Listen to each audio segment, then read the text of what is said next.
एक जानी औरत बाड़ी, वो बहुत परेशान बाड़ी। अपना मर्द से परेशान होके भैया उनकर जोन दिल के पीड़ा बा वो कैसे बाहर आवता, अपने मर्द के कैसे समझावतड़ी, आई सुनी जा।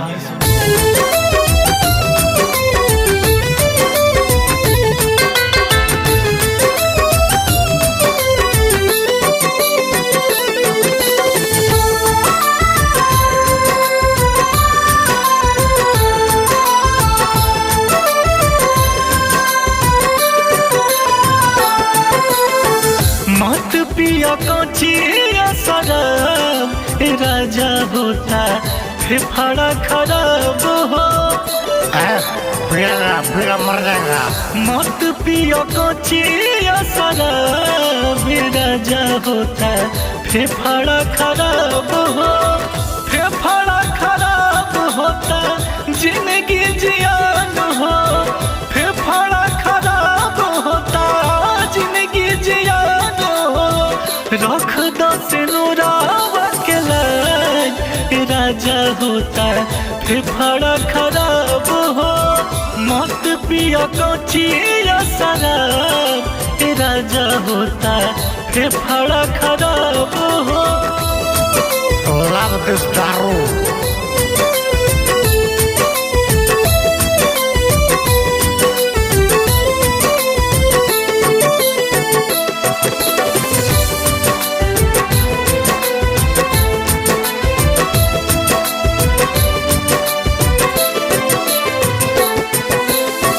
मानो मोर बतिया राजा पिया जानी गाजा, ओ कराल बढ़न तोहके मिल जाई साजा। अरे कुछ ना वाले। बात मोर मान लो तू दारू के जान लो। बात मोर मान लो तू दारू के जान लो। जवनिए में फूले लगी सांस, राजा होता फेफड़ा खराब हो। मत पिया कोचिया शराब, राजा होता फेफड़ा खराब हो।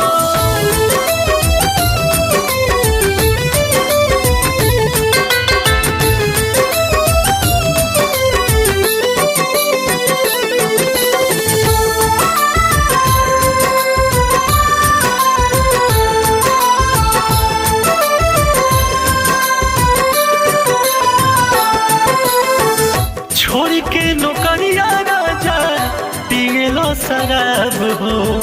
कहे न सलई का पपया नत खराब हो। कुछ ना चरक पिया। इहे जो आदत रही हमसे न सहाई। चले जाइब नहीं हर अपन भाई बोलवाई। भूखे छटपटाई जाय पड़ल, राजा होता फेफड़ा खराब हो। मत पिया कोचिया शराब, राजा होता फेफड़ा खराब हो।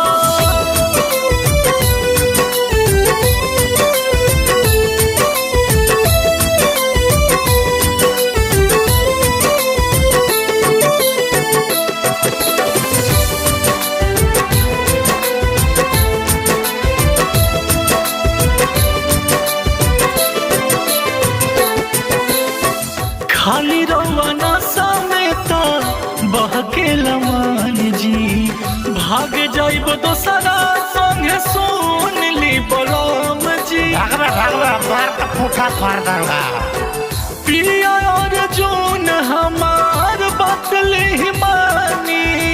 हमारा नियन खोजलो पो मिली न जलानी। भाग जाए तो तू की गाँव जवान, राजा होता फेफड़ा खराब हो। मत पिया कोचिया शराब, राजा होता फेफड़ा खराब हो।